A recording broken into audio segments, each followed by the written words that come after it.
Sean Fennessy. I'm Amanda Dobbins. And this is The Big Picture, a conversation show about nuclear deterrence, mutually assured destruction, and asymmetric responses. Today on the show, Amanda and I will discuss one of the biggest movies of the year, Kathryn Bigelow's long-awaited 11th feature film, A House of Dynamite, which is now streaming on Netflix. It was a good joke that you wrote, because every podcast that we do is about that, but then you just sped right through it. Yes. So I just wanted to let you know. Well, I wanted to deliver it in a serious fashion that suggested the severity of this issue. It is factually accurate, but perhaps this podcast tagline is asymmetric responses. Well, we'll see about how we talk about this new film. This is a tense thriller about a potential nuclear attack on the United States of America. Amanda dug it. I have some notes about this movie. We will take it to DEF CON 1 very soon. I didn't do enough DEF CON 1 research, like DEF CON system research. This is a recurring thing at the movies. Yeah, and maybe now's the time. I'm realizing right now that I should have Googled it. Maybe now is the time. Later in this episode, our pal Adam Nayman is going to join us to talk about Kelly Reichardt's new movie, The Mastermind, one of my favorite movies of the year. I'm very excited to talk to Adam. And we're also going to talk about the box office and some news. So we'll see you soon. This episode is presented by LinkedIn Ads. Sometimes marketing gets wasted on the wrong people. Like if you see an ad for movie-themed dog sweaters when you don't even have a pet. Reach exactly who you need with LinkedIn Ads. With a network of 130 million decision makers, they can help you target by job title, industry, company size, or even skills. It's one of the reasons LinkedIn Ads generates the highest B2B return on ad spend of all online ad networks. Seriously, all of them. Try it out. Spend $250 on your first campaign on LinkedIn Ads and get a free $250 credit for the next one. Just go to linkedin.com/thebigpicture. Terms and conditions apply. Let's start with the box office. Yeah. As suggested on our critically acclaimed Springsteen Delivering Me From Nowhere episode, Chainsaw Man is the #1 movie in America. Yeah. How many times have you seen it? Yeah. Well, I started the first screening at Saturday was not early enough for me, so I could only get there, at noon. Oh, okay. I would really love it if they could start the 9, 10 a.m. just so I can fit in one more, Yeah, I'll call AMC about that. Thanks so you so saw much. it 5 times. Sure, 12, 2, 2, 4, 6, 8. Yeah. Impressive. I haven't seen it yet. I will see it. Something is obviously happening with anime fandom and the box office. The idea that literally Sony distributing huge movies in the anime world like Demon Slayer a month and a half ago, and this film is showing something is changing. We're not as we need to basically do a long episode about this. And I know that this content will be incoherent to you.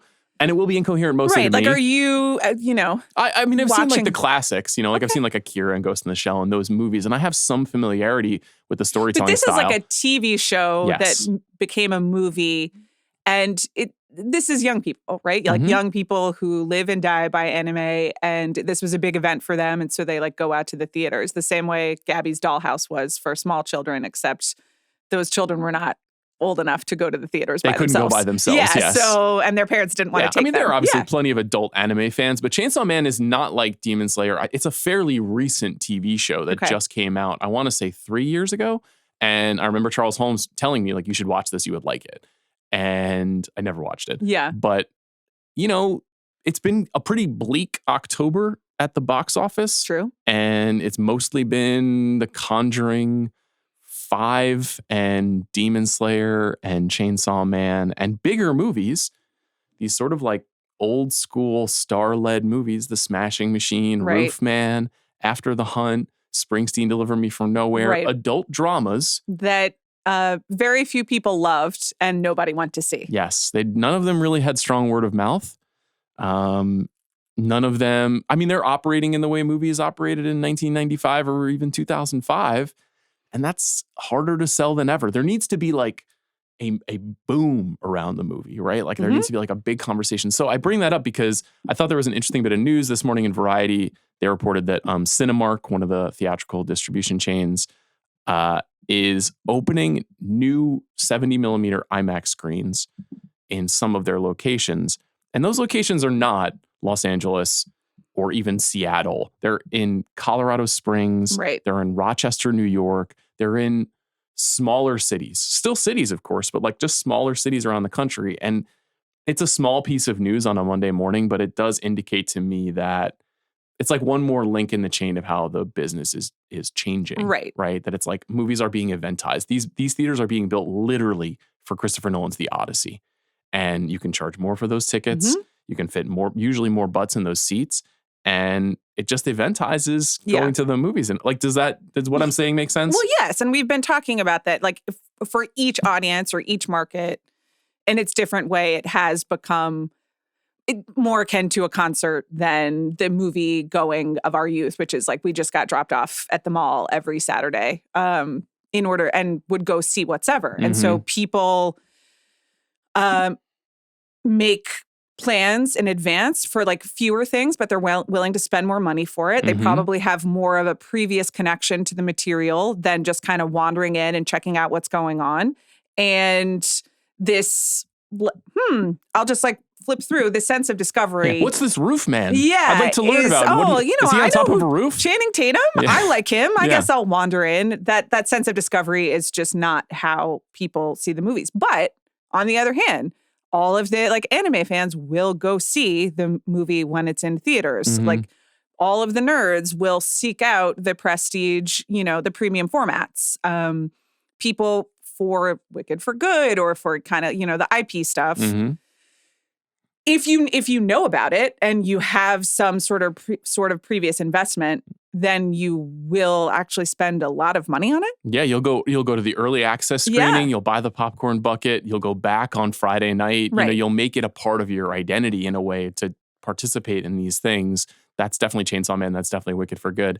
It's interesting. I mean, it's just clearly a much smaller business. And like I think about all of my freakouts over the last 6 or 7 years on the show, and I have been way more chilled out, I think, about it this year, relatively speaking, because I think I've just accepted it's just a lot smaller.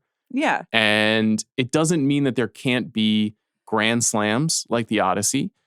The thing I think I'm still holding on to is when Sinners and Weapons succeed, which are modestly sized movies, 50, 70, $90 million movies, I don't want to just punt on that stuff. So that's the one last thing that I'm like, I probably will continue to yell at studios on the podcast to be like, you have to empower like genuine visionary filmmakers and give them money to do their thing. Like if you're not doing 2 to 3 of those a year and 2 of them will miss and 1 will hit, then it's like, why even have a movie business? And that's like at the heart of my feeling around this. Right. So just big picture, yelling at corporations is good. We will continue to do that, just in general, like whatever the suits want to do, that's, we will hold them accountable.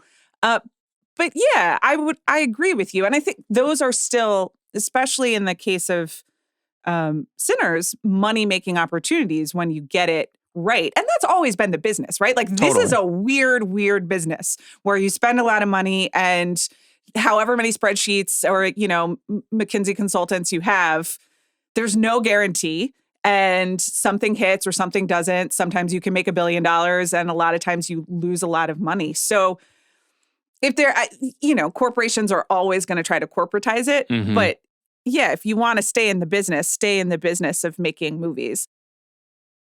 The other thing that's interesting about this, or exciting to me, and the 70 millimeter IMAX, which again, I called everyone interested in nerd, and I include myself in that, I suppose. But the business is getting smaller, but there is a really specific enthusiasm that we see across culture more broadly, which is things are not as broad, but the enthusiasts are really the enthusiasts. And so there are a lot of like-minded people out there who care enough about IMAX 70 millimeter that they are building them not just in like the coastal quote unquote movie temples. And that's cool. And it is, we see it, in the response to this show, we see it at like the rep theaters, we see it in Jack's Halloween costume. Jack, do you want to spoil what you're being for the people? We need to free each other's hearts. That's right. I'm Joe Cross. Yeah. So it's like we're still working out how Jack is actually going to execute this. Not so if third act Joe Cross, right? Yeah. Like first and second act Joe Cross. Maybe I'll leave that up for interpretation. Okay, cool. Right. But it sounds elaborate. But so, movies are a thing, which is really exciting. Yeah. They are a thing in a different way. And they are, to your point, like the market is smaller. So that is bad for rapacious corporations that only want to use it to make money. But I don't know. We like movies. We do. I have talked about this a lot in my other job here at The Ringer over and over again. Anytime I talk with anybody who's developing a new show, which is that we're just in the era of hyper niche. There are certainly like 25 or 30 massive podcasts, but most of the most successful podcasts in the world right now have like good sized audiences, but their audiences are hyper dedicated to what they do. And movies are actually now closer to podcasts than podcasts are to movies. You know what I mean? Like somehow whatever you are interested in media, everything is kind of shrinking down and congealing together. And it's for the same reason that Joe or Jane moviegoers, like, I'll wait for streaming for Roofman. They are also probably going to listen to their podcast, which is available to them quickly right away. Obviously, the scale of these things is not comparable. When Sinners makes, $400 million, that's dramatically different from smaller sizes of media. So that's why, like, I'm gonna keep fighting for those things. I'm very interested in the premium large format thing. It's obviously generally a good thing because you want as many people to have access to the cool ways that we get to see movies here in Los Angeles and New York and Chicago, and a handful of, actually Chicago doesn't have a 70 millimeter IMAX theater, which is crazy. Right. So you want people to be able to see things in that way. It does feel like movie going is getting like a little closer to like stamp collecting or like the jazz clubs in Ghost World. But as long as people, it's like open to anybody to participate. Okay, that's little. You are the stamp collector, right? That's I guess that's a different way of monetizing it, which is good. It's just a hobby. It's really good that you have hobbies. I'm a proponent of hobbies, as you know. Yeah. So go outside. Yours does not involve going outside. But that's okay. No, my collection is getting really, really good. I heard. Yeah, what'd you get on the Criterion sale? A bunch of stuff. Okay. I filled out my Olivier Assayas stack. I feel good about that. Right. I got the Lone Wolf and Cub box set, which Wow. I'm feeling good about. Okay. I actually got it ultimately mostly for Shogun Assassin. Do you know about that? No. Let me describe it to you. Okay. Lone Wolf and Cub, these Japanese samurai movies. Shogun Assassin is a dubbed re-edit from 1980 of the first two Lone Wolf and Cub movies with a completely different score, a synth score. And that movie and that score and the dialogue from that dubbed movie became the backbone of GZA's Liquid Swords. That is cool. Which is, Wu-Tang Clan members' first solo album. And so I've heard lines of dialogue from Shogun Assassin thousands of times in my life as a nerdy 11-year-old listening to Liquid Swords over and over again. And now I'll be able to own the movie that those lines are pulled from. Anyhow, thanks for indulging that. Movies are doing great. Do you want to talk about House of Dynamite? Yeah. Okay, so this has been a very interesting rollout for this movie. Sure, yeah. I'll give the details first. As I said, this is Kathryn Bigelow's new movie, her first film in 8 years. It's written by Noah Oppenheim, who is also a screenwriter who wrote Jackie. He is also someone who managed the NBC News team during a very fraught time in its history. The movie stars Idris Elba as the President of the United States, Rebecca Ferguson, Gabriel Basso, Jared Harris, our good friend Tracy Letts, Anthony Ramos, Moses Ingram, Greta Lee, Jason Clarke, star-studded cast. The radars at Fort Greely, Alaska detect a nuclear missile. The president and his entourage must use the limited time they have to try to shoot down the missile before it reaches Chicago. That's the log line of this movie. Now, you saw it at Venice. Did you watch it again at home? I did. I watched it last night with my husband, who was just, I told him, after bedtime tonight, I'm going to have to watch the new Bigelow movie. And he doesn't always want to participate in my podcast prep, but he cleared his schedule for this one. Okay. Thank you, Zach, for all that you do. That's nice. So he had not seen it before. No. Okay. So what did you think? Yes. What did you think seeing it a second time if people missed our festival episode? Right. And maybe what did Zach think? I'm curious about that as well. So you pointed out it was the last film that I saw at Venice. So it was after, I think I saw 15 or so films of varying quality. And also Tracy Letts and the entire cast were there, and I got to go to the premiere and I got to see our friend. So I was, first of all, in a great mood.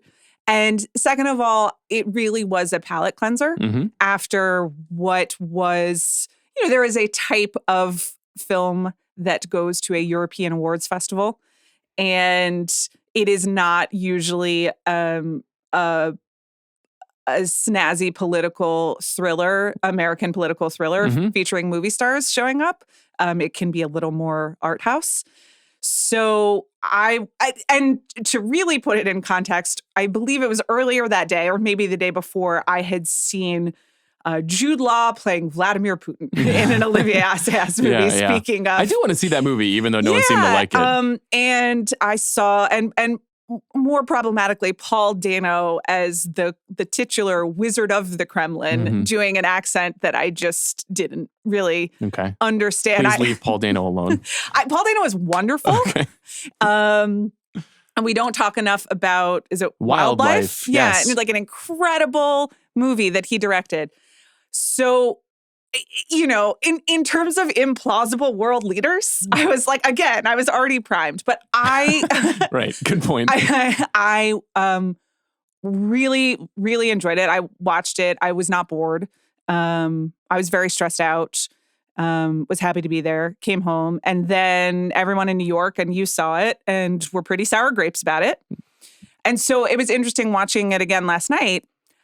I understand your notes, especially about implausible world leaders. And I think probably it's just the ratio of notes to enjoyment that differ between us. I think we should talk about that. But I'm still kind of, watching it at home, especially, I was like, this is pretty good, especially in terms of the context of things that I pull up, especially on Netflix. And I was really stressed out. Like, there is an effective quality to the filmmaking, and I guess it pushes enough of my buttons that I found myself like very, very jittery. And I think that's what it's trying to do to an degree. So Absolutely. It's effective. Yeah, I think it is effective in some ways.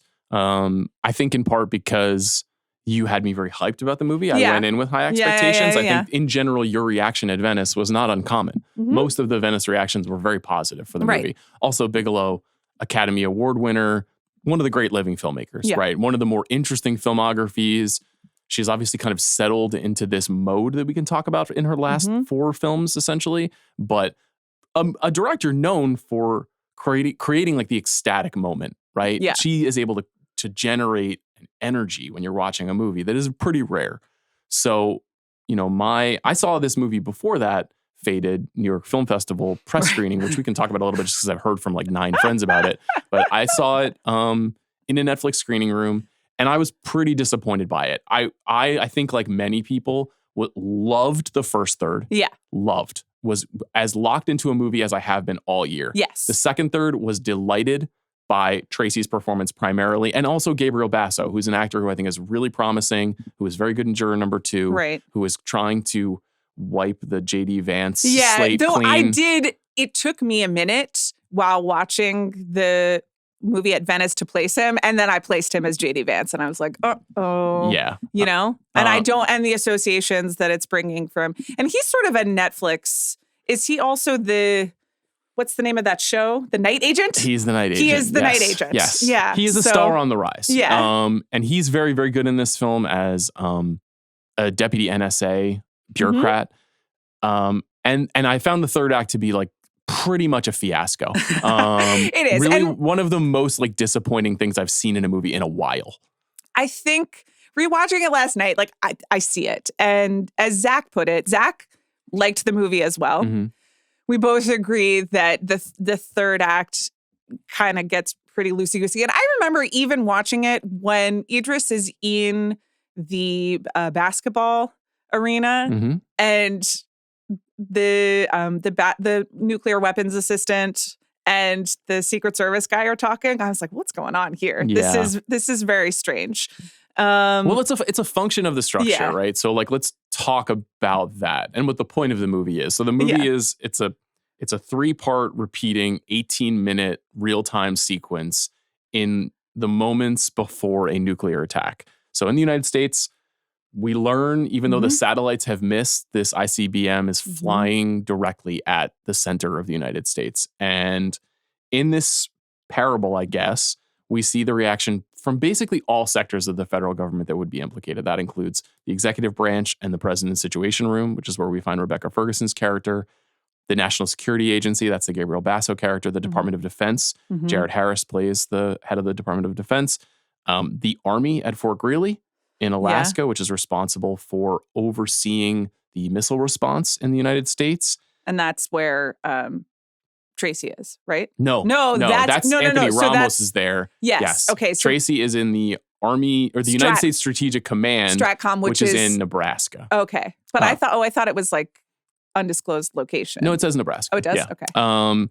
And then FEMA as well. Right. We see, for reasons that I think are a little bewildering, I think this script has a lot of stray string attached to it. Right. And it's because we're in the White House press room. Yeah. Yes, but like not really getting to know any characters. We get like maybe 90 seconds with Willa Fitzgerald, maybe 3 minutes with Moses Ingram, maybe 4 minutes with Greta Lee. The movie has an unusual disinterest in its female characters. You know, Brittany O'Grady from The White Lotus is just like Gabriel Basso's wife. You know, that's a small criticism, but it's one that on the second viewing I was like, Well, I mean, Rebecca Ferguson is the entire movie. She is, but she only gives you only get 27 minutes, 28 minutes really with Rebecca Ferguson. So this like repeating structure where we see the events through all of those, the eyes in all of those worlds, but certain information is obscured each time. So the film opens primarily through the eyes of Ferguson's character. She plays someone named Olivia Walker, who is just a senior officer in the Situation Room observing these events. We see her, I think the movie sets up that character very well. She's up at 4:30 in the morning with her sick toddler. Yeah. Who can relate, right? Very humanizing moment. Yeah, it's just, and then he gives her like a tiny dinosaur figurine that shows up throughout the thing. I mean, it's absolutely brutal. Yeah. And just a very effective way to get us invested in her, right? And the kid's like sick. And so as her work day is playing out, she's trying to figure out how to get in touch with her husband and son who are like at the pediatrician. And, and there are lots of like rules and regulations in terms of how you're supposed to communicate as a human being versus like a public officer, which she does very well. Yes. I found it excruciating. I also hadn't seen my kids in 10 days when I saw this for the first time. So I was really, really stressed out about it in the way that you're supposed to be. Absolutely. I think also she is a classic Bigelow heroine where she's kind of like favoring competence porn in the face of immense tragedy. Like this goes all the way back to Blue Steel. Like she's consistently very interested in these characters. Johnny Utah is one of those characters, obviously Jessica Chastain's character in Zero Dark 30. Like there's a lot of echoes of these kinds of characters in her movie. She's really good at getting you connected to these figures. We also meet Major Daniel Gonzalez. That's Ramos's character, who's sort of the commander at Fort Greely, who seems to be having a very bad day and seems very upset and frustrated with his staff even before this incident begins. The reason for doing the movie this way is very obvious, which is it's just a revelation that there's been a lot of accepted protocol in the event of something like this for decades, because we've been living in a nuclear era for a very long time, even though we don't think of ourselves as living in the nuclear era the way you might have in 1961. Right. But that it is very rarely, if ever, tested. And even when it is tested, it's a test. And so what an actual attack would reveal is a kind of like emotional unpreparedness for something like this. And then this revelation that we're all just human beings and the fate of the world lies in the hands of like people. And maybe flawed people. And maybe distracted people, or maybe even people who didn't come to work that day. Right. And that is in and of itself very scary and very tense making, like you're saying. Yeah, I mean, you're right that is part of it. I think there is a broader illustration at play, which is just that, we're like that. Like we're fucked. That we are living in a world and we are not thinking about the fact that everyone is armed and this can happen in 2 seconds, and there's really nothing you can do, and there are no good options. And right, in the event that this starts, there's not like there's no cure-all. Right. Yeah. And that we're all going, including all of these public officials, are going around living our life like it's unthinkable. And people get evacuation alerts and are like brought to bunkers, and they're like, "Are you kidding me? Like we're not doing this. You can't be serious." But that everything is very, very possible. Yeah, and it's an interesting time to look at this, because if you think about it like this. Somebody could have been born in 1945 after the proliferation of the atomic bomb. And that person could have died 2 weeks before this movie came out, and they would have lived to be 80 years old. Yeah. they would have lived their entire life never having seen a nuclear attack on the United States of America. First of all, congratulations. Yeah. That's wonderful for this imaginary person that we are inventing. It is also interesting, though, because I think I'm just reading what Bigelow has been saying about this. She's echoing what you're saying, where she's like, this can and like maybe will happen, and we don't even think about it. We don't even consider its potentiality and just how charged it is. I think the script is pretty overwrought in describing metaphorically the way that in which that is true. Right. At the end of the film, Idris Elba delivers the titular metaphor, which he says that he heard while listening to a podcast. Right. In general, when the person says the name of the title, which is also sometimes it's good. But like the number of times that you have like the Leo and Once Upon a Time in Hollywood meme in a good way versus like the dun dun dun. This is also the film is divided into 3 segments and each has a subhead. Mm-hmm. And the subhead of the third is A House Built of Dynamite, And so it's the second time that they are just underlining, highlighting in different colors the title of the movie. I agree. It's not subtle. I agree. The third act, everything that's going on with Idris Elba in his... Yeah, let's talk about 2 first. We'll save it. In 1, like I said, the movie had me. Yeah. I was very invested. It ends in this incredibly emotional moment that you described where Ferguson's character calls her husband, reaches her husband, tells him to just drive west away from urban centers. Yeah. And try to save your family because I'm fucked. Right. I have not been brought into the locked safety room. I'm here. Yeah. And if there is a strike on Chicago, there's probably going to be one on DC, and then this is it. Yeah, and they've already been asked to make a dead list, which is the names and social security numbers of everyone who's left behind in the Situation Room. Yes. And there's something like and they're writing it like on a piece of paper, just like passing it around, like White House Situation Room, like memo notepad, which is so everyone's so unprepared. I also really like the chaos of everyone just like leaving for the day because something terrible is happening. That there's that great moment where the man that she's working with in the Situation Room goes outside and tells the man who's working at the concession stand to leave for the day. Yeah, that is just like go home. Yeah, just very quiet. Very little said between 2 characters, but like really delivers the severity of the situation. So at that moment, you're like, okay, the end of Act 1. Yeah. If you don't know about this repeating structure, you're like, okay, so we're really going to find out like what's going to happen here. We are watching a nuclear war movie. Yeah. That's what this is going to be. And then the film goes back and resets. Yeah. And it resets with Tracy. With Tracy. Which is great. Obviously, Tracy is a wonderful actor, and he's very, very good and very funny and has also simultaneously incredible gravitas in this role as what I would say is like a pretty typical kind of part, which is the more war hawkish general who, when faced with a kind of threat to the country, his only response is to try to encourage leadership to act, to get ahead of this, to kill. Now, before he does that, he does talk about Francisco Lindor. Like multiple times. Francisco Lindor comes up twice. Francisco Lindor, the shortstop for the New York Mets, probably my favorite living athlete, somebody who's very dear to me, very dear to Jack. And I just want to say thank you to Tracy for that. I came out of the screening and that's the first thing I said to Tracy and the first thing I said to you. I was like, this is for us, really for the 2 of you, but I was happy for you. It was very nice. I enjoyed it. Also, this movie does a sometimes effective and sometimes clumsy thing of every single person you meet has like a little bit of characterization. Yes. And this is Tracy's character, is the general's character. And he's talking with another officer. And the officer is like, really, do you let your kids stay up that late? And the Tracy character goes like, oh, did they give you a choice? And the other character is like, no, they do not. And I was like, that is succinct and makes me understand a lot about these people without it being like, and here is the sonogram of my life, which like we've all been there, like we've all looked at those anyone who's like, looked at those pictures, but no, so he's wonderful. And he is playing like a familiar part, but because he is our friend Tracy Letts plays it with both gravitas, but also like a real, like you believe him, like, points are made. No, even if you're like extremely anti-war, as both of us are, like you're just like, well, but I see what he's saying.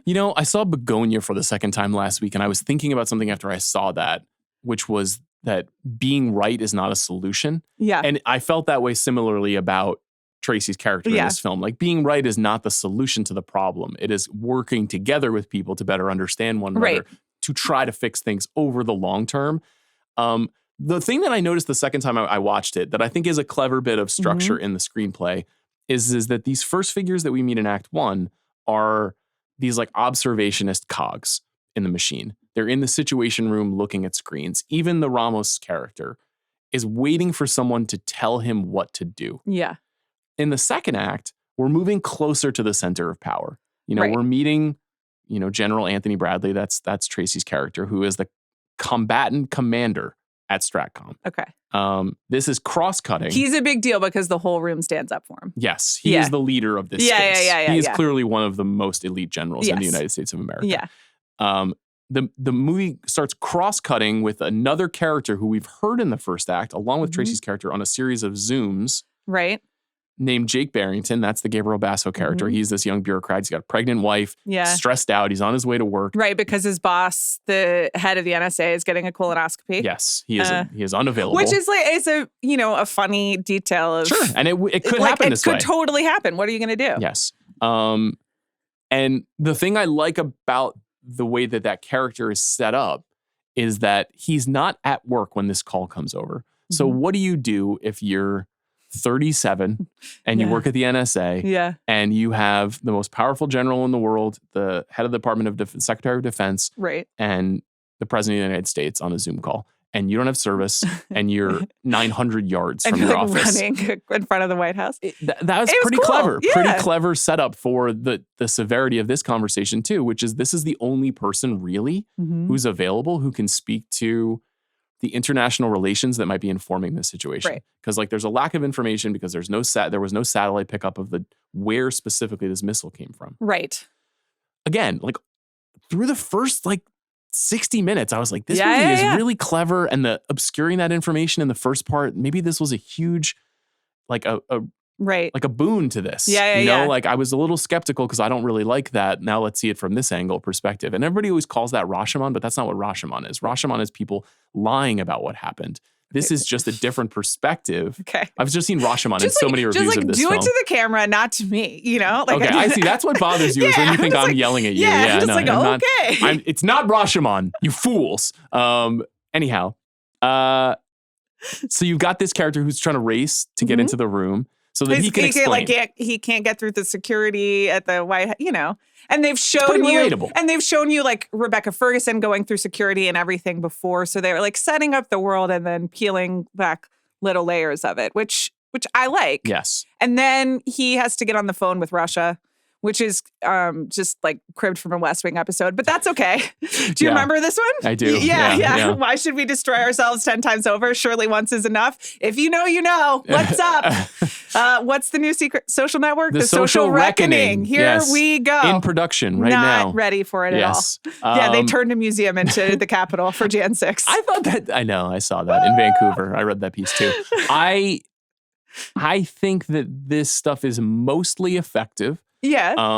It's like you're still on the train. You're all along for the ride with it. I am. Through this. I am. And I'm kind of waiting to see because it does feel like this character, this NSA character, has more information than we need to learn. Right. We've already seen that the GBI does not intercept the ICBM, right? Yeah. That Ramos's team fails. Then we see it from this character's perspective as well. We see Tracy's character. Do they fail or does technology fail?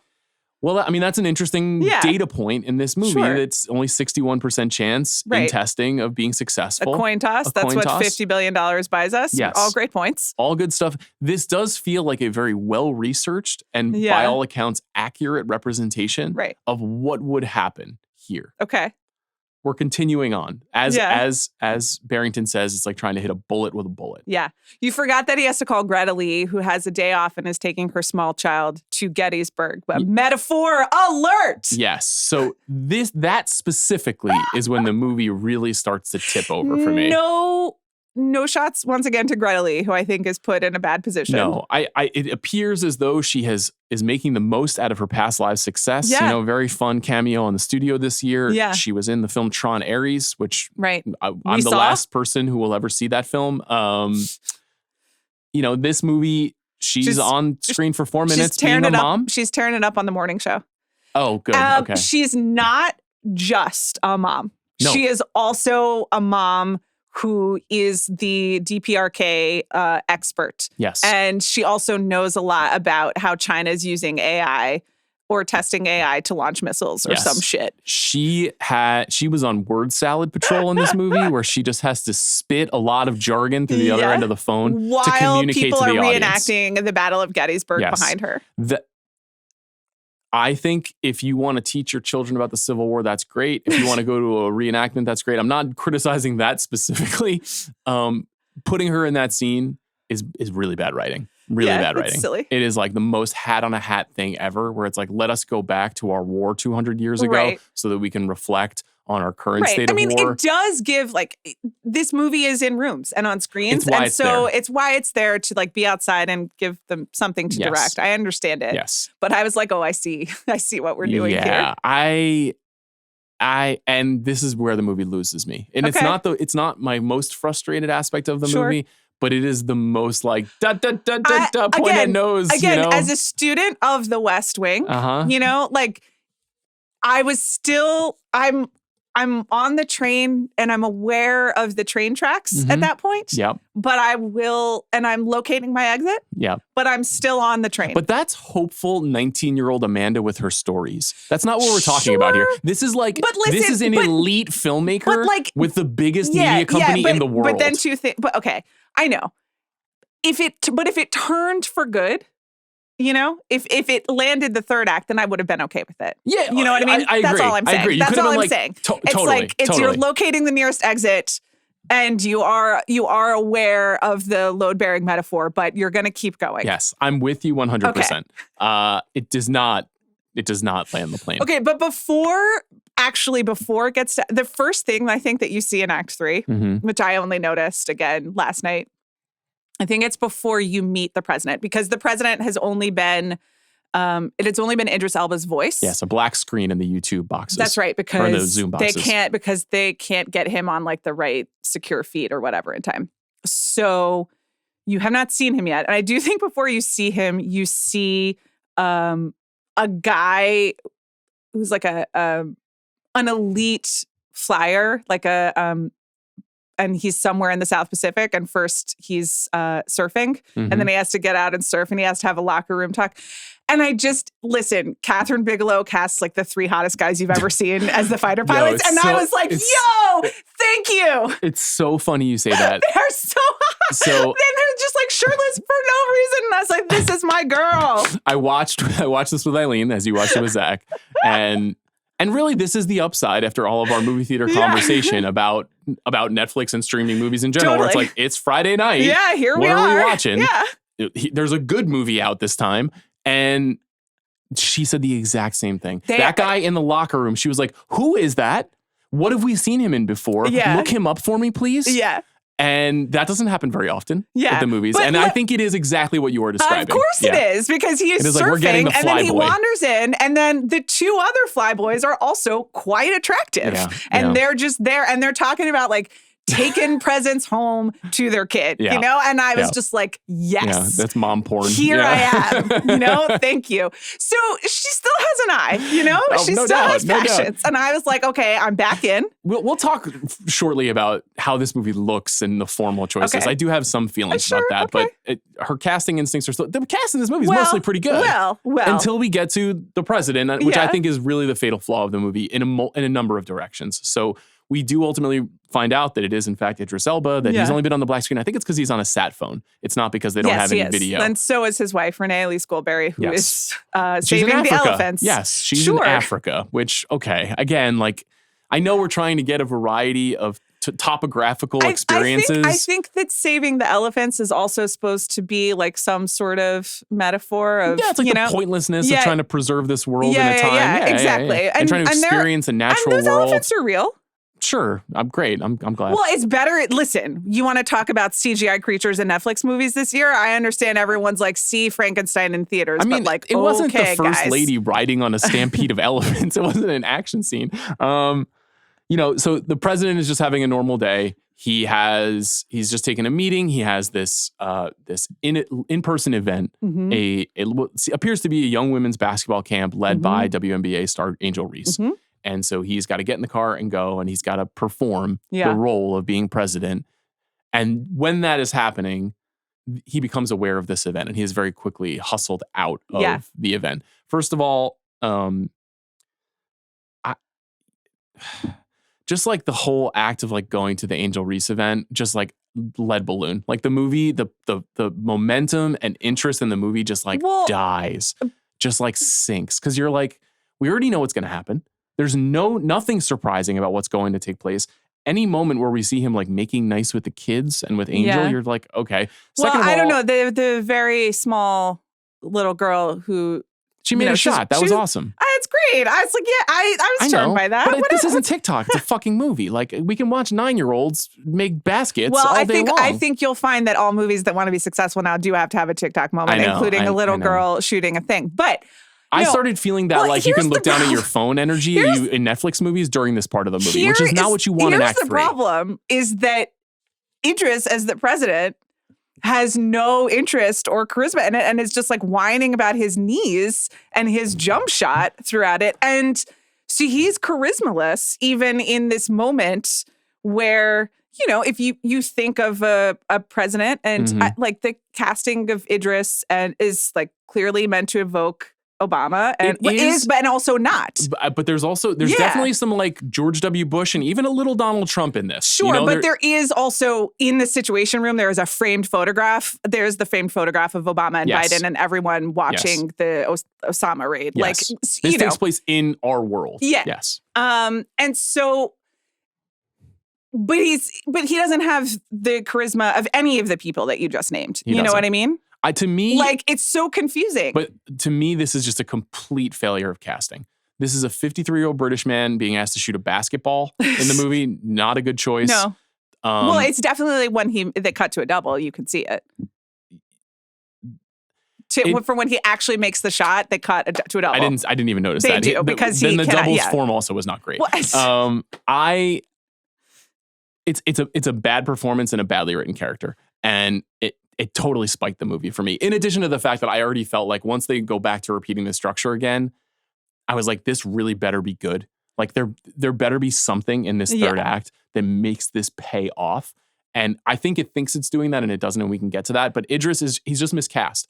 I don't think that the movie I think the movie thinks it needs a star in this part instead of an actor with gravitas in this moment. Right. And he has no gravitas. And when he's trying to do like a little bit of a folksy accent thing that doesn't really work, which is weird because his accent as Stringer Bell is so good, but this accent is kind of all over the place. And it also just the way that he's shot in this series of events, it's meant to be this kind of the anguish of this man, like a lot of tight close-ups, a lot of like hand on head. And I just didn't buy it at all. Like it really doesn't work. As Zach said, it's like a really bad Idris Elba performance also, which is very confusing. Like this is a person, and who has a tremendous amount of charm and like pull on the screen. And the characterization from the very beginning of he calls his wife, who is again away saving the elephants, and you see on his phone that she's labeled as the boss in his phone. Yeah. And he's just, tired, beleaguered, just kind of low energy, doesn't want to put up with this. The conversation about my mother-in-law, I'm just like, this is like stand-up comedian hack work. Like this is like what people think the president is talking. It's like all this post. Is it? No, it is. It is. It's like a little bit of the Barack Obama, Michelle Obama dynamic, right? Where he's like constantly kind of in the glow of her power. And he's constantly being like, I'm so sorry. I'm such a loser. I'm Barack Obama. Right. So there's some of that. Yeah, but like he wasn't a loser. That's like the thing. Of course. I mean, Idris Elba is also, he's like incredibly tall and handsome. Like he's not a loser. He's the president. I know. So, but anyway, to me, it's more about the movie just downshifting specifically to spending almost all of our time with this character as he is moving with this guy, Lieutenant Commander Robert Reeves, who is this military attaché who hangs with him. Right. As soon as it becomes clear that this event is happening. Well, isn't he with him at all times? He is, because he is the man holding the nuclear football. diner Isn't that menu. what it's called? I thought the nuclear football is usually more like a device that you push. Maybe. That's like the button, but it could be that as well. I don't know. He's holding the guidebook. It seems like that's not protocol. Like the protocol is a bunch of cards that Idris Elba is, as the president, is carrying with some 20s and a rubber band, which is a detail I liked. Yes, that's like EV drivers with their Remember cards. when after like 3 years of having a money clip, you were like, now my spine is forever altered? That's sitting on your wallet. Oh, do not sit on your wallet. Oh, is that what Put it was? Put your wallet in your front pocket. And then you switched to a money clip? No, I have sort of, happy to share this with you. Okay. Oh, you have one of that's what Zach has too. Yeah. But I remember it was like the day that Zach came home and was like, did you know that alcohol has calories? And one day you came home and one day you came to work and you were like, did you know that if you sit on your wallet, your spine is forever altered? Yeah. I have some questions about the act of being a chiropractor, but that was one tip from my chiropractor that was very helpful. As soon as they are traveling in the car and then eventually is it a helicopter or an airplane? No, it's an airplane. No, I think it was a helicopter, but it is like a very stable. No, it's a plane. It's a plane. I'm pretty sure they're on a small plane. Oh, yeah, right? You're right. Yeah, they're on a small plane. Okay, no, you're right. Now, because you see them jogging, and Idris the Secret Service guy has to like keep physical contact with him till he's on the plane.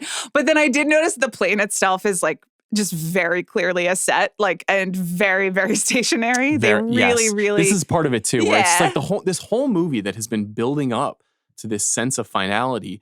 The air starts going out of the balloon, and I'm like, is the air going to go out of the balloon all the way before this movie even ends?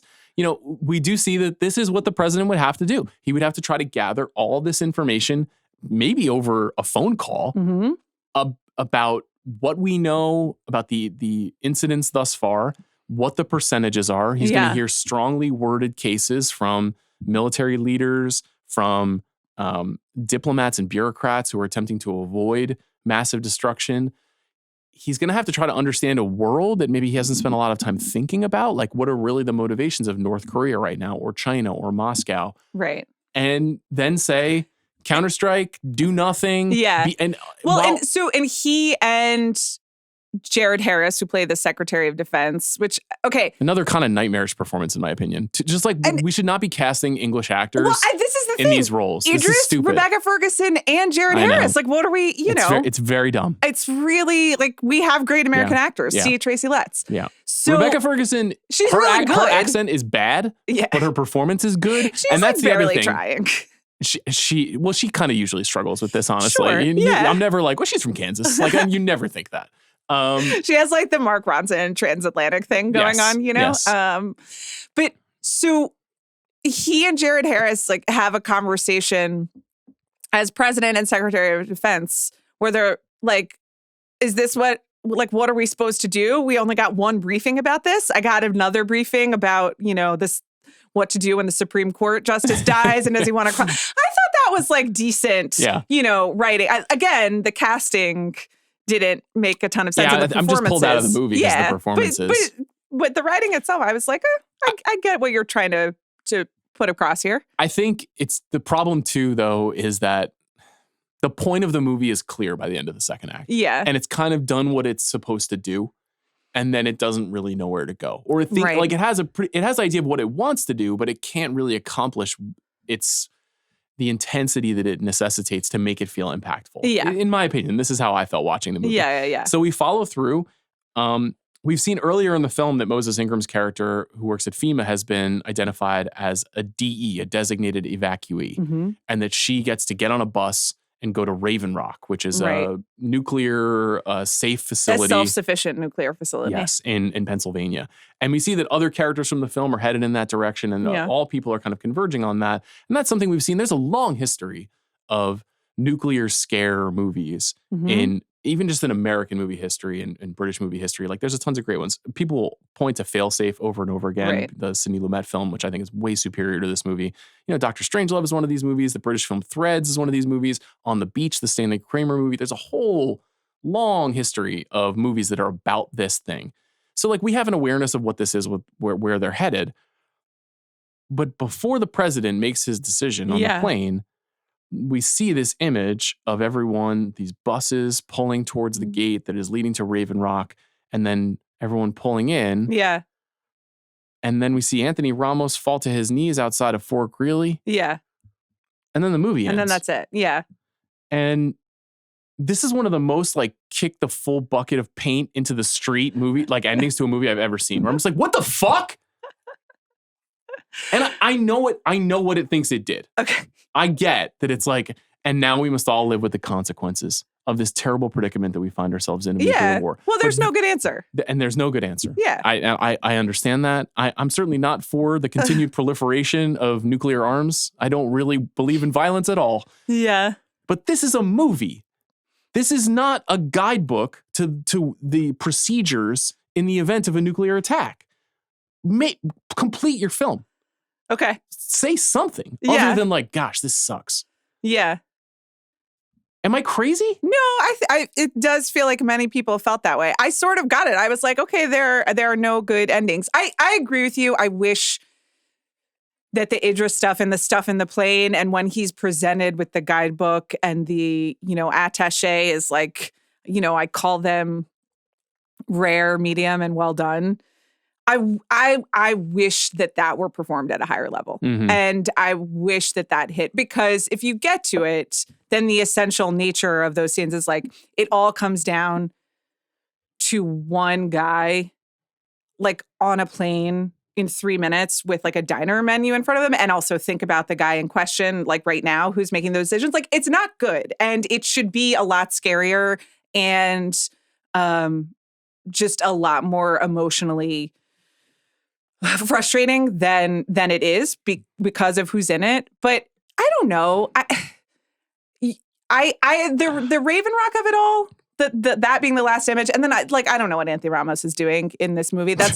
Respectfully, that's a really, really great theater star who has been sort of who has stuck out of every single film except that for he's been in. Transformers: Rise of the Beast. Sure, and I guess he's kicked ass in the Beast War movie. So the last two shots, I can't defend in any other way. The sense that there are no good options, I think it didn't bug me as much as it seems to have bugged you. Well, I think that the Ramos image is meant to be kind of in dialogue, or kind of a recurrence of maybe that final image of Jessica Chastain at the end of Zero Dark 30, right? Yeah. Where she's on the helicopter and she's just kind of like, the weight of the world is on my shoulders. Right. And what does the future hold? This is disastrous, right? There is something in the cinema of Kathryn Bigelow in the last 10, 12 years that is kind of like, these giant systems have been built over time and they're starting to calcify. And when we're confronted with something that is really scary, like in the event of the attack on 9/11, or, in the Hurt Locker, like trying to disarm IEDs, or if an actual nuclear attack, like this is the absolute pinnacle of this what is she could be DEFCON addressing. 1, Yes. which I've since Googled while doing this podcast. And so DEFCON 1 is reserved for U.S. is under nuclear attack. Right. Did you know that? I think I ascertained that information. Well, I think this was an issue in Mission Impossible: The Final Reckoning, I see. where it took like a very long time for them to get to DEFCON 1, even though, I did think a lot about Mission Impossible: The Final Reckoning, because the alternative... I'd like to revisit it. I've only seen it once. The alternative to There Is No Answer is Tom Cruise has to single-handedly, take the entire missile system offline and take everyone's missiles back one by one. Yes. I wouldn't say that movies. But Haley Atwell has to switch a key. Right. But, it is like they're in the room and Angela Bassett, who's the president, is like, no, I guess we're going to have to bomb everyone. And there's always a room full of people being like, you have to bomb everyone until Tom Cruise shows up. So It's a good call. I don't know which one I thought was more plausible. Do you know what I mean? Yeah, I don't know which was more cinematically effective. They did need Haley Atwell to point that drive at the ICBM in this movie. And she's just like the very quick thing. Yeah. And then she's just in Trafalgar Square, carrying it around. I'm going to rewatch Final Reckoning. I had a better time with that movie ultimately, even though that movie is also deeply flawed. I did. Just the biplane sequence is so much better than anything in this movie. The good part of that movie is the last 30 minutes. You know? Right. So you leave on like, maybe if they just ended with Ethan Hunt on a biplane in House of Dynamite. If we just cut them together, we just saved cinema. That could work. Yeah, there we go. I found this very, very frustrating. Now, the report out of the New York Film Festival was that journalists were openly laughing at the ending of this movie. That there were like snickers and like, oh, seriously, bro? Like that was the energy at the end of it. Yeah. Which I'm obviously being a little performative here on the show. Yeah. I wasn't like offended at its conclusion. I was just like, what a wet fart. Like what a weird decision. I don't think it's cowardly. I just think it's a miscalculation as to what the film is trying to accomplish. Right. You know, that like it made its point kind of 14 minutes in and we got it. And it didn't really further that point to any degree that moved me. Yeah. And I'm only being as specific about this because it's like, I really respect this filmmaker. Like, I really think she's incredible. Right. But if you go back and look at the filmmaking versus the politics of all of the movies that we really admire, it's not like it's squishy. Political, theoretical answers are there. Yes. You know? So I would even be willing to forgive that in the same way that I am willing to forgive it in Zero Dark 30, which is a film that like politically just seems really incoherent and inconsistent and untrue in some ways, but is, I think, like a ravishing movie, like a thrilling movie, and visually like so accomplished, amazing performances. This movie, she like changed some stuff. She used to make a very kind of grand, poetic style of cinema, you know, especially the early movies like Near Dark and Point Break. Those movies are gorgeous. Yeah. And over time, she's reduced it, right, to like, I think maybe more representative of the modern visual condition where like the camera is a little shakier. It's a little bit more like invasive. Right. This is almost like documentary, like fly on the wall. Yes. Which is, I think, trying to adapt both to the material and the fact that it is people on screens and rooms. And so it moves through a lot of people. And the first 10 minutes, you're like, oh, okay, we're assembling the cast of characters and you're giving me like two pieces of expositional biography about each person. But at some point in that first 30, 60 minutes, it's like really flowing together. It's cooking. Yeah. Totally. And you're like, oh, you have like, you've established this whole world. I know where I am. I do feel like I'm in these rooms, and you are making screens and dialogue exciting, but not in a Point Break way. Like I'll give you that. It's a different style. They're not movie. like showing torture on screen. So, you know, there's some issues with that. Yeah. No, her movies are not perfect. I'm not trying to suggest that. This movie is edited by Kirk Baxter, who is David Fincher's longtime editor, is one of the greatest living editors, Academy Award winner. And I totally agree with you that a movie like this in less gifted hands would be very rough. Would feel much more quote unquote Netflix, you know, where it just kind of just feels like an episode of The Night Agent. It doesn't feel like something with some grandeur to it. But you know, in recent years, like she's really interested in like the machine of power, right? Like the CIA, police force, the military, and I think it's kind of dulled the movies a little bit. Okay, you know, Detroit was obviously also a misfire. Yeah, and I don't know. I mean, I don't know. Are we going to get another Kathryn Bigelow movie? You know, like it took a long time to get this one going, and she's in her 70s. She's in her 70s, which I mean, this movie is vital. It's not that it's not vital. Like it definitely feels like it is made with a real energy, but I just wish this wasn't the material that she took on. So last time we talked about this, we had it in Best Picture. Yeah, and it's gotten pretty mixed reviews now. That's right. I do think that there is a strong contingent in the Academy that still just worships her and thinks she's really great. Right. Where are you at on Best Picture at this point? I mean, it does seem like it's dropped out. A lot of critics had a lot of fun taking this one to the woodshed, which that's everyone's right. You know, who doesn't love a good pan? You're very generous in letting me kind of uncork on this one. It's fine if you don't like it. There are plenty of movies that I don't like. I still am so baffled by the Frankenstein reevaluation. And I bought a ticket to go see it again at the Egyptian this week. Okay. Because I have to. I mean, I guess so. Yeah. But to me, in every respect, this is superior. But Del Toro has a huge contingent in the Academy. And I guess, you know, people like that shit. And I guess they don't care about CGI wolves. So I think there's been So it does seem a bump in that kind of movie being even more Yes. accepted than this kind of movie. Yeah, but it just in terms of, I think Netflix only gets so many spots. Yeah. And it seems like Frankenstein is taking this spot. Even though out of the festivals, the first two festivals, Venice and Telluride, we would not have said that. On Friday, we'll do the full analysis of the 4 Netflix movies because Train Dreams re-premiered at AFI last night and raves out of AFI for that I'm too. going next week. Okay. So, well, but we could. I mean, they have 4. I think it was yesterday afternoon, which is why I couldn't go. Or there was a screening. The screening was yesterday afternoon. Yeah. It was...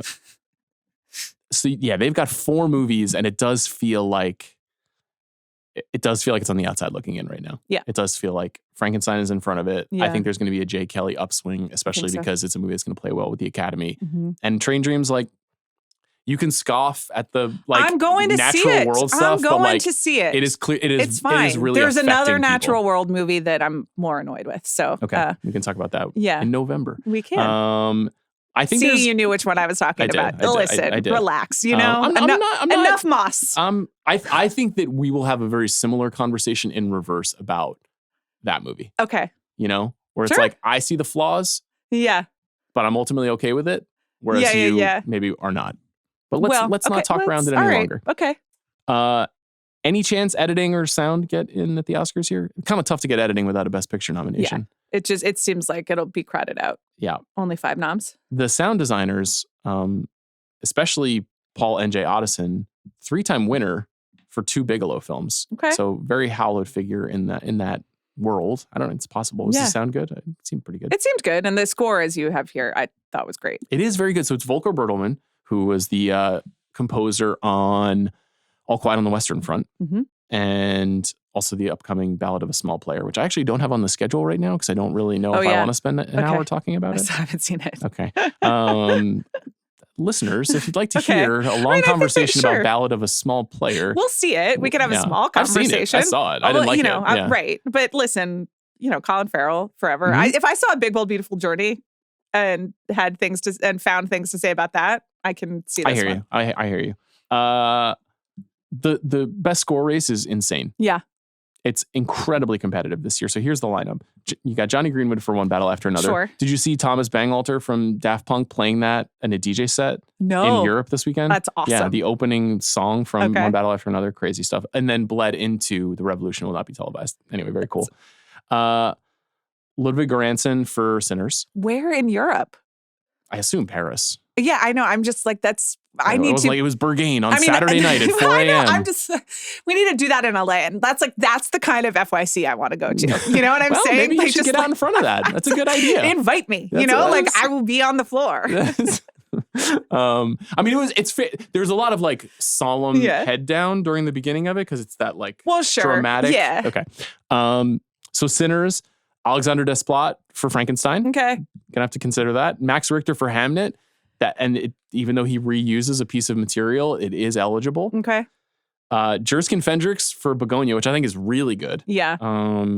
Nick Britell for J. Kelly. Yes. Which is also a very good score. Arguably the best part of Marty Supreme, non-Timothy division, is the score. Dan Lopatin from One O Tricks Point Never. It's true. I mean, it's amazing. It's incredible. It's a huge part of the film. Yeah. Bryce Dessner from Train Dreams, your guy from The National, a band I don't care for. Daniel Blumberg, who just won last year for The Testament of Ann Lee. I was not aware that one of the Dessners did the score for Train. I can't. You did stop telling me things till I see the movie. Okay, I have to go in with an open heart. What about Hans Zimmer for F1? I don't remember the music. Is F1 in the Best Picture race? No, it's not. Okay. I want to see F1 again. Well, it will be on Apple in December. And the fireworks go off. Yeah, I mean, that was fun. That was good. Yeah. I enjoyed that. Wicked for Good, best score. Yeah. Stephen Schwartz and John Powell. Okay. That's a lot of contenders. Mm-hmm. Okay, you're just nodding at me now. No, it's that part of the podcast. Well, you're just getting me to talk about Wicked for Good and the National. So what's Bigelow's best movie in your opinion? Point Break. Yeah, I think that's correct. I mean that's just okay. Now here's the hard part. Yeah, what's her second best movie? Hurt Locker. I would probably rather watch Zero Dark 30 over Hurt Locker. Right. Hurt Locker loses some of its appeal if you've seen it before. To me. I guess so, but its first time, the the achievement of what it makes you feel is like a pretty singular piece of art. Zero Dark 30, incredible cinematic, whatever. But if you're, if you have some queasiness or some dissatisfaction with the politics of House of Dynamite, then that wasn't ultimately my problem with the movie. I think it was more just like an absolute flaw in the design of the story, as opposed to like feeling unhappy about what it was trying to communicate politically about the events. But I hear what you're saying. I mean, I'm not as hung up on that in Zero Dark 30, but there are some people for whom that's a movie they will never watch again. I think that most of the point is for it to be upsetting, but is it the entire point, or is it also and what is? How are you supposed to feel about, like, look at this cinematic achievement of me depicting torture? Yeah, I think it's more so that, like, the suggestion that the torture, like, worked and was justified in some ways, But, it's probably a movie that is worth a revisit. I think it's incredibly well made. Yeah. It came out at that time when Annapurna was going strong. Yeah. And it felt like, David Ellison is now kind of the ascendant king of Hollywood. Taylor Sheridan news notwithstanding. Yeah. And this was when Megan Ellison was just, Richard Linklater, you get one. Spike Jonze, you get one. Paul Thomas Anderson, you get one. Kathryn Bigelow, you get one. It was fun. That was a great time. Yeah. In the movies. A special time to be a fan of movies. So maybe I have a little bit of rose-colored glasses around that. I would say Near Dark and Strange Days are pretty near the top for me. Okay. That's a great vampire movie and a great sci-fi future movie. She's got a few duds. Weight of Water, K-19. These are not great. Blue Steel is a strong crime thriller. Really good Jamie Lee Curtis performance before Jamie Lee Curtis went Jamie Lee Curtis. Yeah. Then we're all still living in it. Yeah, we are. And The Loveless is Ella an interesting McKay debut. coming to you in December. Man. We got to make that episode a James L. Brooks episode. We're going to, and we're not, again, we're getting ahead of ourselves. We can appreciate what we appreciate and enjoy what we enjoy in this life. Will you be able to watch every single episode of The Simpsons before the Ella McKay episode? Because it's pretty important for the Jim Brooks conversation. Jim Brooks has made some good movies that I look forward to discussing. Okay. Any closing thoughts before we bring in Adam Nayman? I thought this was a fair discussion. I completely agree. You feel heard? I absolutely feel heard. Glad. In this discussion, what we need more of is men being heard. So, frankly, I agree. Who would you say you're Jake Barrington in this discussion? No, you're Greta Lee. I'm Greta Lee. I'm just like with my kid at Gettysburg and being like, sorry, it's my day Good off. luck, guys. Like, here's what I know. I'm getting on a bus. Okay, let's bring in Adam Nayman.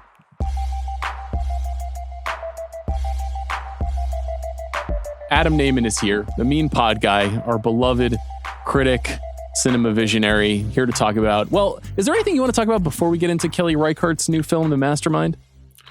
I hope the Blue Jays win tonight. I'm rooting for you. Oh, wow.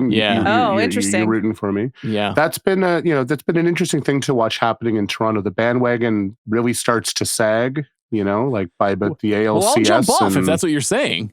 Sorry? I'll jump off if you have a problem with me being a part of it. I don't want anyone to jump off, but we had a lot of success with this team 30 years ago. It's not quite the first rodeo for some of us. Like, I highly recommend being 12 when your team wins the World Series. Yeah. Because you don't worry.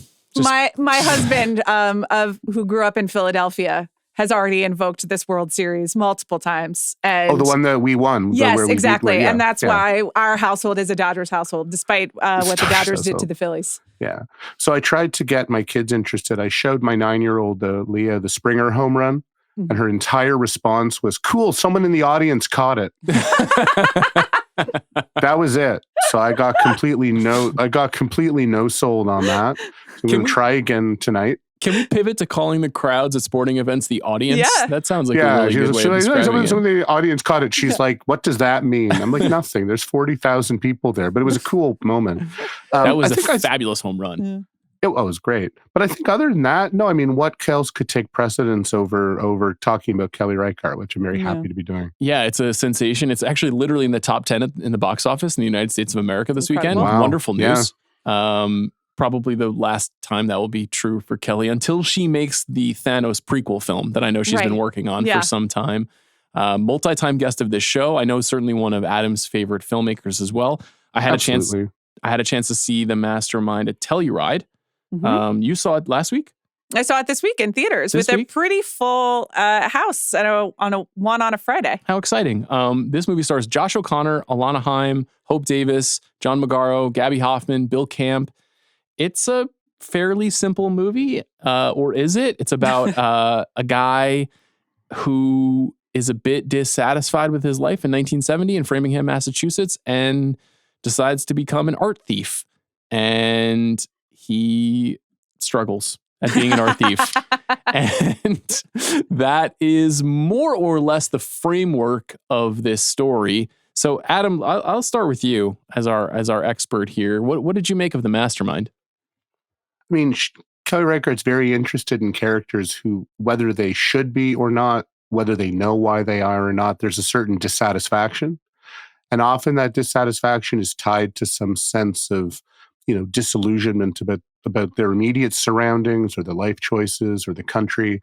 And she's often quite sympathetic to that disillusionment, these characters who feel that things have passed them by. They didn't grab on certain opportunities. They want more. They want to embody their political ideals.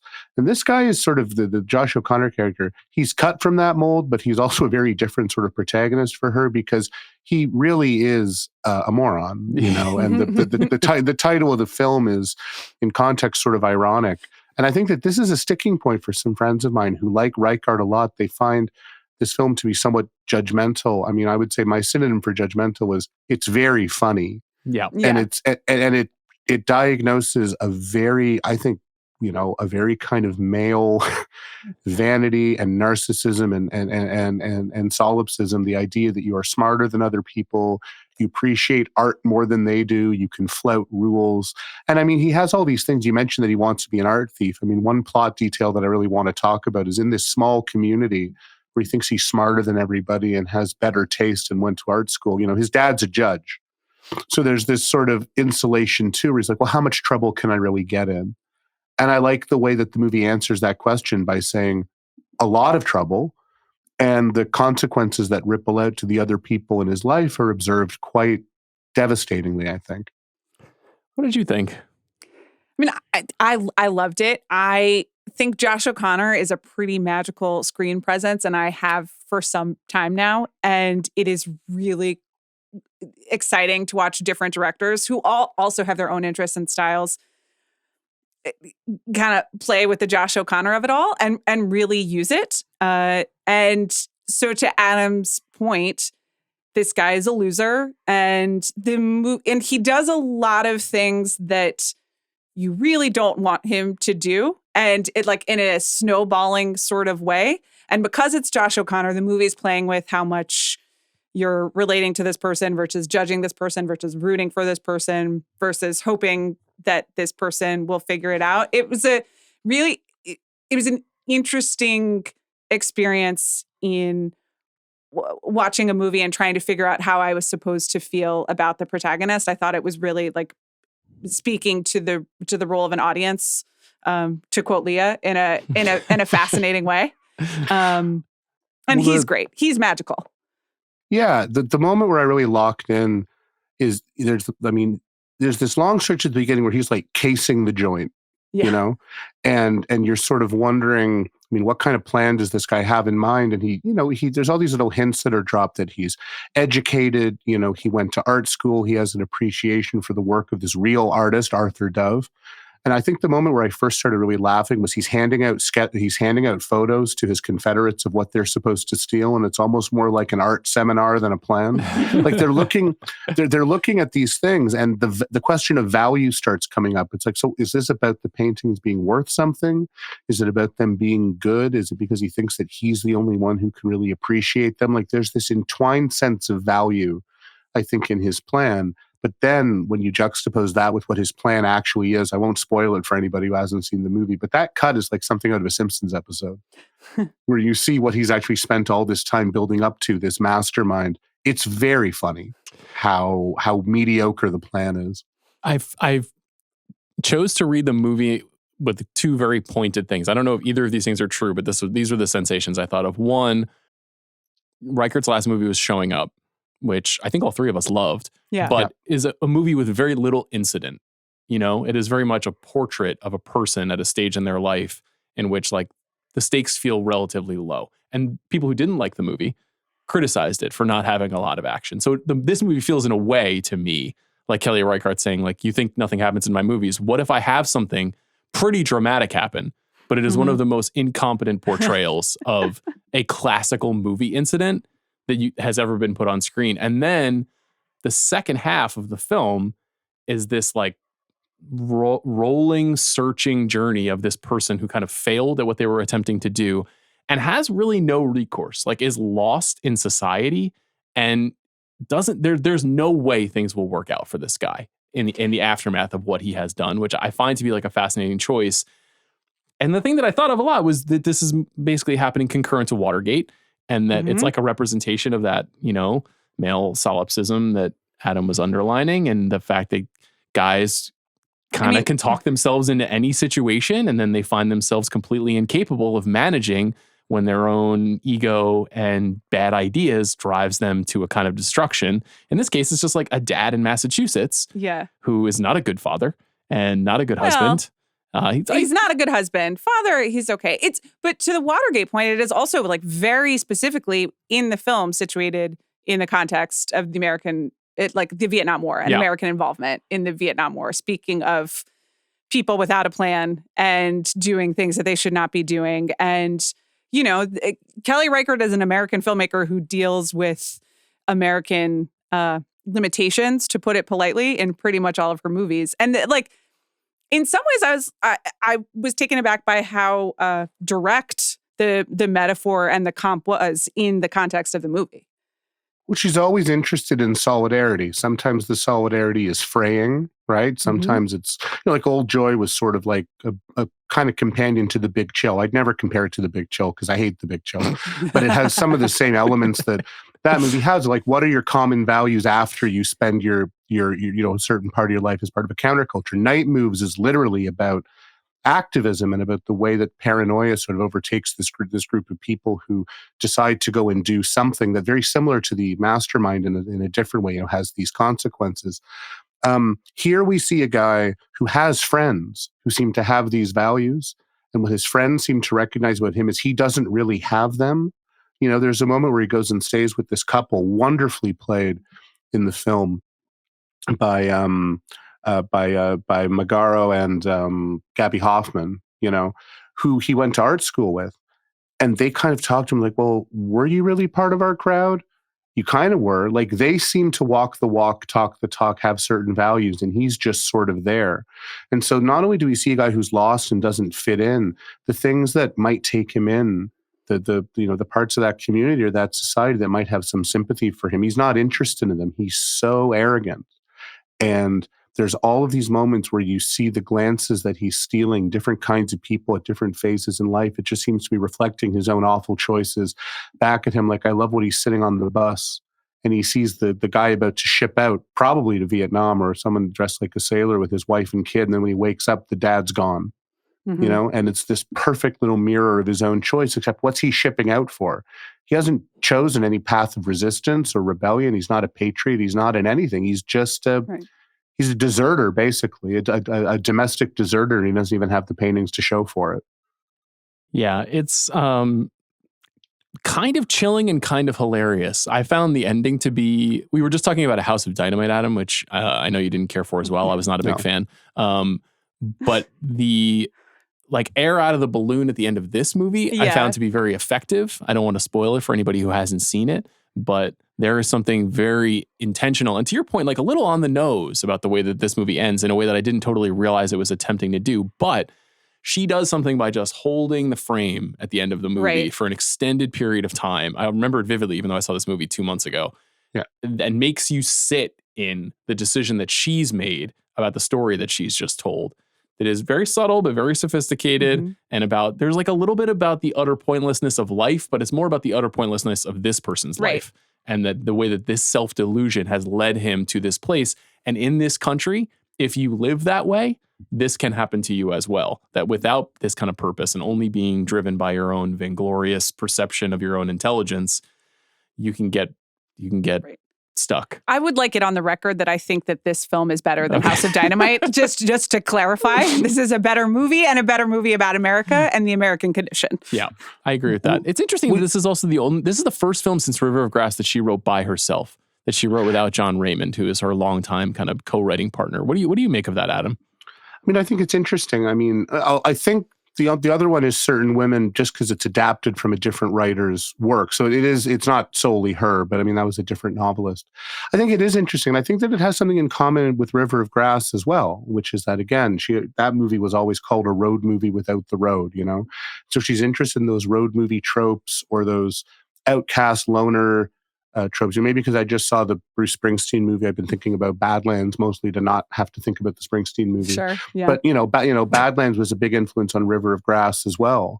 And the idea of kind of like low stakes Badlands, or like Badlands about people who don't really have blood on their hands, it's a funny way to deal with it because it deflates it, but it takes a lot of the mythology and the grandeur out of it as well. And I thought that there's been some good writing on the Mastermind. I tried to write about it, when I did as well.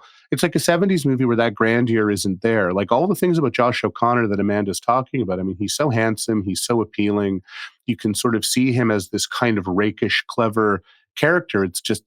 Then he's just not in an actual 70s movie. He's in a movie set in the 70s, but he's in a movie where like the reality doesn't play ball with that romanticized self-image. And I think it's interesting for Reichardt as her career has gone on. She's always had elements of funny. She's always had elements of bitter. She's always had elements of social critique, but she's not always the same.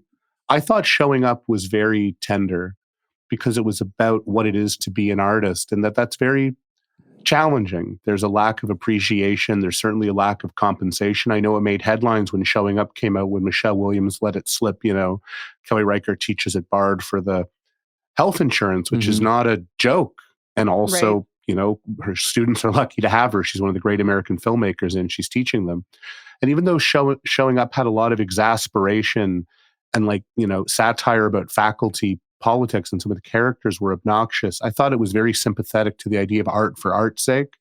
This is a movie about an appreciator. They say, like those who can't do teach. I don't believe in that, but like those who can't do steal, Right. And the way that this is a guy who went to school, and again, he thinks he has better taste than his parents. He thinks he really has a connection to this guy's work. Like, he wants the money, but I think he also kind of wants the value. I mean, Kelly has nothing to complain about film critics, and I don't really think that she is. But for her to follow up a movie about artists with someone who isn't even an artist and who's sort of trying to profit from their work in a way that's, again, self-aggrandizing and off board, that's not coincidental to me. Nor is the fact that it's a kind of judgmental movie, because I think that this is a type. If all these guys looked like Josh O'Connor, we'd be in big trouble. Most of them don't. But we know this guy, we know this kind of guy, and seeing that come up and come to him the way it does, it's schadenfreude, but it's satisfying. I wanted to talk about O'Connor a little bit more, actually. So over the weekend, I got a chance to see Rebuilding, which is a movie that is coming out next week that O'Connor was in, that debuted at Sundance, which is about a rancher in Colorado whose home is burned to the ground during a devastating fire, and then the aftermath of that. And on the surface, it sounds like a pretty traditional Sundance drama, and in some ways it is. I thought it was a very beautiful movie, though, and O'Connor is amazing in it. And it is a very different performance from this movie, where like his kind of charm and wiles are meant to be foregrounded, and that's a very reserved performance. And then in a month, he's in Wake Up Dead Man, the new Knives Out movie, where he plays a priest who's kind of at war with the idea of faith and his clergy, or at least the community that surrounds his church. And now, the last few years of him as an actor. And I liked what you were saying, how sort of like each director is kind of like looking at what he represents as a performer and then pumping something into it, like refracting what they think he is. So La Chimera, Challengers, Rebuilding, The History of Sound, The Mastermind, and now Wake Up Dead Man is like a very interesting, like shows how robust his taste is, shows what a flexible, dynamic actor he is, shows that he can be funny, shows that he can be really restrained and quite sad, shows that he can be romantic, shows that he can be the fool, that he can be the smartest guy in the room. This is like a very rare to get a leading man that can do all this stuff. He's not like a huge box office sensation or anything like that, but I now really anticipate him appearing in a movie, and it does feel like it happened all of a sudden. I also did not watch The Crown, so I missed The Crown. I know you've been there for that, but I'm just very excited. He's 35 years old. He's kind of right in the heart of when this sort of thing is supposed to take off. Even 10 years ago, if you look at him in movies, I'm like, that guy's too young. Now he looks like a man. He looks like he has lived a little bit. And I'm very excited about the future of his career. But he's pretty singular still, which is what is exciting about it. Like all of the filmmakers are interpreting, what Josh O'Connor is, but he does also bring like he doesn't speak very much in all of those movies, pretty much. And he's pretty chatty in Challengers. Yeah. I mean, I guess so, but not as much as not as much as Art. Yeah, I think they're about the same. Well, I guess they're not really chatting when they're having sex. Yeah. Or he doesn't want to. Yeah. But he does have really interesting taste, and he is very clearly also, he's bringing like his half of the equation to all the filmmakers in a way that's very cool and feels, like this movie sort of a 70s throwback style of like, he's very handsome, but he's not bulked up like a superhero. Like he's in a lot of like fashion campaigns, but he always looks a little scruffy in this movie. It's interesting. I'm a huge fan. Who would have thought you could become a sex symbol after playing Prince Charles? I mean, that's like the degree of difficulty there is. But, you mentioned what these directors are doing with him. He's bringing something very good to Kelly Reichardt, too, which is this kind of upwardly mobile visibility, which I think is also reflects well on him because he wants to seek out and work with good filmmakers. I mean, Elisa Rohrwacher is another example in La Chimera. I mean, he clearly wants to work with good directors. And this has been the grace of Reichardt's career. Old Joy I saw in 2005. That's a fantastic movie where the big star in it is Will Oldham. That's not a put down of Will Oldham. Will Oldham is a huge star in my house, Adam. Will Oldham is wonderful, but I mean, that's the kind of movie that she was making with River and Grass and Old Joy. Michelle Williams signing on to do Wendy and Lucy and beginning not just a kind of opportunistic thing of like, here's someone who's around and here's an indie director. I mean, that's a wonderful artistic partnership that I think has defined, Williams' career as much as Reichardt's.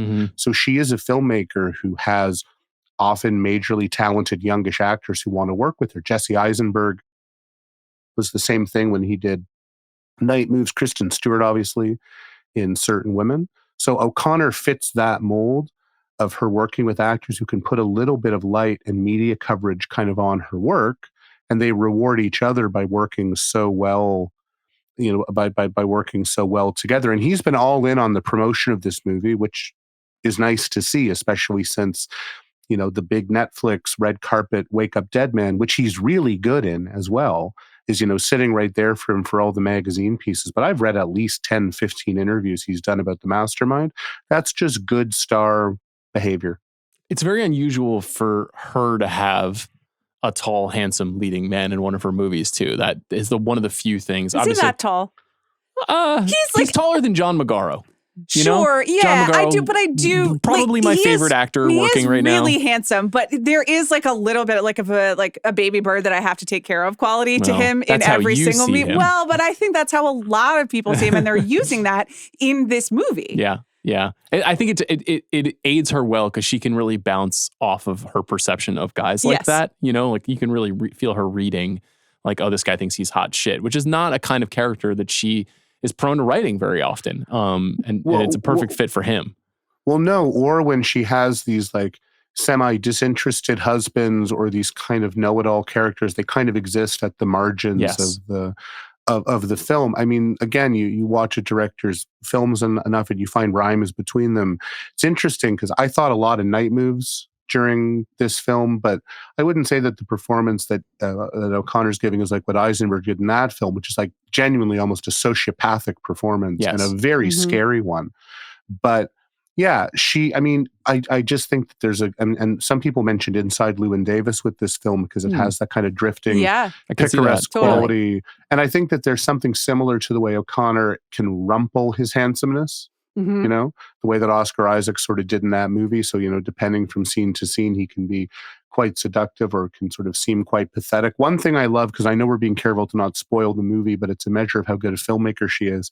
Everywhere he goes, once he's kind of disconnected or has to bring himself, you know, on the road, the artwork in the hotels he's staying at just seem to mock him so much because they're just, and they're so atrocious. The frame.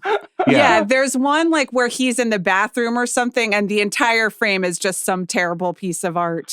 That some terrible kitschy piece of art, and now he's been liberated from his sad little house and, you know, hanging out in the basement with the boys planning heists and stuff, and now he's just stuck in these hotel rooms of the damned with these like crooked velvet paintings. I mean, again, in describing it or hearing you guys talk about it, I know a word that kind of keeps coming up is like it is a little mean. Yeah. You know, there's some of the grace that you might see in some of her other movies isn't necessarily there, but I do think it's well aimed. And I'm glad Amanda brought up you both did the 70s political context, because she doesn't lay that on too thick, but there's like a Richard Nixon jump scare late in the movie that's just, it's like Mad Magazine. It's priceless. It's really funny. I think the Night Moves comparison is the best because a lot of her films end in these kind of like elegiac ways where you're like meant to think about where these characters will go from here, but they're not upbeat, but they're not downbeat. Night Moves is really the only one of those movies that I think about where I'm like, the end of that movie, there's just like a kind of hopelessness, like a displacement. And that's very similar to this, even though this movie is much funnier than Night Moves is. Well, when she did Night Moves, I remember I've been interviewing her for a long time, lucky to, right? I mean, I interviewed for her for the first time in 2005 when Old Joy came out. She's one of the great no bullshit interviews. Like she will answer directly whatever you ask her. And I remember that the reception to Night Moves, there was a little prickliness because first of all, people were like, why are you making a movie about environmental activists that doesn't idealize them? Or beyond, not just, and you know, because she said it's more interesting as drama. But also, she's like, these people are all like, why does your movie have a plot? You know, like it almost becomes a bit of an insult to a filmmaker when you say, well, your movies are so minimal and nothing happens in them. And that's what's great. I mean, I think that it is maybe not the broadest tonal range in the world, but she's made lots of different genres and variations on lots of different kinds of movies sort of within that range. So when you were saying that the movie feels like a bit of a reaction to showing up, you know, I can see that. She's very aware of what people write about in her films. But a good half of her films have like theft in them, you know, some sort of theft, some sort of stealing. Even in Certain Women, there's a kind of quasi heist in the middle section where James LaGrosse and Michelle Williams are trying to take the marble or whatever, the stone away from that old guy. Like people scheme all through her movies, you know. She it's about time she made a heist movie. She should make another one. You mentioned this when we were having an A24 conversation recently, but there was a big profile of the studio in the New Yorker some months ago, and she was quoted a few times in that piece, and she talked about how she was very grateful to have gotten to make 2 movies at A24, but that you know, they're kind of not interested in the kinds of movies that she makes. And if you look at the distributors of her movies, she's kind of been jumping from lily pad to lily pad. And she's a very interesting occupant of independent cinema in the 21st century, right? Her career after River of Grass was like a long period of time before Old Joy. And she's basically been making movies for the last 20 plus years. And she's made a movie with IFC. Now this movie is with Mubi, as Mubi is making this big push. This is the last release before the wide release of the new Jennifer Lawrence film, Die My Love. Die My Love, which is going to be on like 3,000 screens. And it does seem like every 5 years or so, there's a new art house imprint that is like, we're a big deal. Yeah. And in the aftermath of The Substance, they're doing this. But this is what's great about these companies is that you also will finance the new Kelly Reichardt movie and put it on screens in America. And it could make $1 million. It could make $5 million if you're lucky and you market it correctly. And, you know, Adam, at the top of this conversation, we had this discussion about how movies are being eventized, and 70 millimeter IMAX screens are being built in cities like Rochester and Colorado Springs now in order to serve films like The Odyssey. And I don't think that independent cinema is like going away per se, but it is very challenging theatrically distributing a movie like this. And you really got to have smart people working on the other side of it. It's not good enough for the movie to just be good. It has to have this apparatus around it to get people to know about it. And obviously, we're doing our part. Yeah, we're trying our best. Our best. But I can't build an episode around the Mastermind and expect anyone to listen to it. So there's a paradox there that is challenging. And I give her credit. I recently heard her talking on the Business with Kim Masters about how this is how she wants to work. She wants to work on films at this scale so she can tell the stories that she wants to tell. She doesn't want anybody telling her how to make her movies. And the consequence of that is sometimes they don't get as seen as widely as possible. But I'm very happy that she is continuing to work in this way. I don't know if you have any reflections on this current moment in independent distribution. No, I have a lot of reflections on it, and they would be in line with what you're saying. Not solutions, just observations. I mean, obviously I'm located in Toronto, and I won't go on and on about what rep culture and art house culture looks like here, but it's maybe a little less robust than some listeners might think, because for 10 days you have everyone focusing on TIFF and Toronto. It kind of feels like this cosmopolitan film epicenter, and obviously we have great young and mid-career filmmakers here, and we're the home of David Cronenberg, but our rep options are somewhat limited. Our art house options are not as wide as you'd like. There's great local theaters showing older movies and building audiences that way. But a lot of the movies that open in LA, and certainly a lot of the independent films and foreign films that open in New York, they don't get a look here. And when they do, and when audiences are full, it's because you do have those smart distributors kind of, paper the house with students and reach out to film programs and eventize the screenings, even through something as simple as social media. We're reaching out and trying to get U of T students in there to see a movie like Anemone. It's a challenge. And I think Kelly is an example of a filmmaker who, she's not like straining to keep her budget small and her movie small scale. I think it's her sensibility. I mean, there was an interview recently with a filmmaker I'm sure you'll talk about later, and maybe I'd love to talk about because I don't love the movie, which is Chloe Zhao with Hamnet. Mm-hmm. Had that interview where she's like, you don't have to go spend a bunch of money. You don't have to spend more than your producer's willing to spend. You don't have to make something that loses money, which is like a weird way of putting it, especially after a movie like Eternals, which I know it's not up to her how much that movie costs, right? But it's certainly something directors are addressing more and more in interviews as the economics of this becomes so much more transparent, partially because of podcasts and blogs that almost treat this stuff like sports stats sometimes does unveil something really real about how the economics of how this works, and sometimes just seems to build up more mythology. Any closing thoughts? I thought the parenting was okay. I don't think it's the worst decision that he makes. Those kids at the bowling alley by themselves. It's the 70s, things were different. They have money. Mm-hmm. And so wait, which part of the parenting though? Because that's fine. That's fine. Oh yeah, once he leaves them, and it's not good. Definitely a bad spouse. Also, yeah. But I thought leaving them at the bowling alley was just fine. They need to learn not to eat junk food on their own. Personal responsibility. We're learning a lot about you in this episode and your parenting style. Adam, what are you working on, man? What's coming up next? I'm going to leave my kid at a bowling alley tomorrow. Yeah. Well, the audience will be there to watch her, so it'll be okay. I continue to slave away on my long gestating, still unannounced book project, which everyone will be, excited to hear about when I finally say what it is. It's the Thanos prequel, right? That Kelly is adapting? Yeah, finally trying my hand at that.